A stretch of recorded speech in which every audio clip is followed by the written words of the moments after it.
একসময় বিশ্ব ফুটবল মানেই ছিল ব্রাজিল, জার্মানি কিংবা আর্জেন্টিনা, কিন্তু এখন সেই মানচিত্র বদলে যাচ্ছে। ইউরো জয়ের পর এবার বিশ্বকাপও জিতে নিল স্পেন। শুধু একটি ট্রফি নয়, বয়সভিত্তিক থেকে নারী ও পুরুষ সব পর্যায়ে মিলিয়ে যেন ফুটবলে নতুন এক সাম্রাজ্য গড়ে তুলছে লা রোজারা।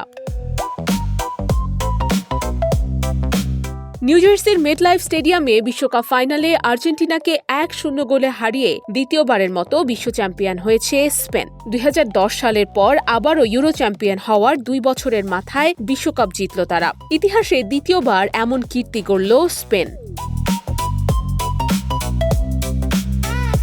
তবে গল্পটা শুধু এই বিশ্বকাপের নয়। 2023 সালে পুরুষদের নেশনস লিগ, 2024 সালে ইউরো চ্যাম্পিয়নশিপ, 2024 অলিম্পিক স্বর্ণ এবং এবার 2026 বিশ্বকাপ। দেশের বর্তমান ব্যাংকিং পরিস্থিতি নিয়ে দুশ্চিন্তায় আছেন?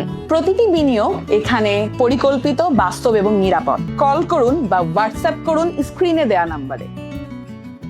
অল্প কয়েক বছরের ব্যবধানে প্রায় সব বড় ট্রফি জিতে নিয়েছে স্পেন।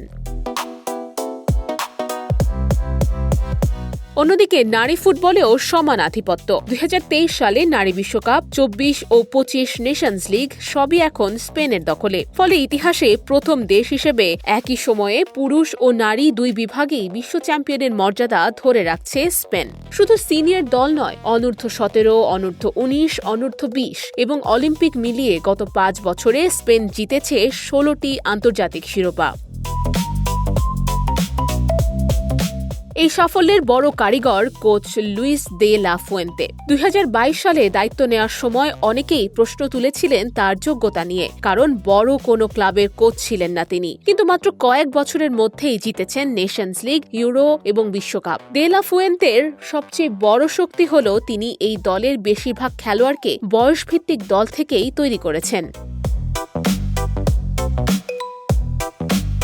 অন্যদিকে স্পেনের ভবিষ্যৎও উজ্জ্বল। মাত্র 19 বছর বয়সে বিশ্বকাপ জিতলেন লামিন ইয়ামাল ও পাউ কুবার্সি। আর নারী দলে ভিকি লোপেজ, সালমা পারালুয়েলোদের মতো তরুণরাও বিশ্ব ফুটবলের নতুন তারকা হয়ে উঠছেন। পরিসংখ্যানও স্পেনের পক্ষেই কথা বলছে। সব প্রতিযোগিতা মিলিয়ে শেষ 38 ম্যাচে অপরাজিত স্পেন। ইউরোপ বা দক্ষিণ আমেরিকার কোনো দল এত দীর্ঘ অপরাজিত থাকার নজির এর আগে গড়তে পারেনি। একটা সময় টিকিটাকা ছিল স্পেনের পরিচয়। এখন সেই পরিচয়ের সঙ্গে যোগ হয়েছে আরও একটি শব্দ, আধিপত্য। পুরুষ, নারী, সিনিয়র, যুব সব পর্যায়ে একের পর এক শিরোপা জিতে স্পেন যেন বিশ্ব ফুটবলকে নতুন করে জানিয়ে দিচ্ছে এই যুগটা তাদের। নুসরাত অনন্যা, ডেস্ক রিপোর্ট, এদিন।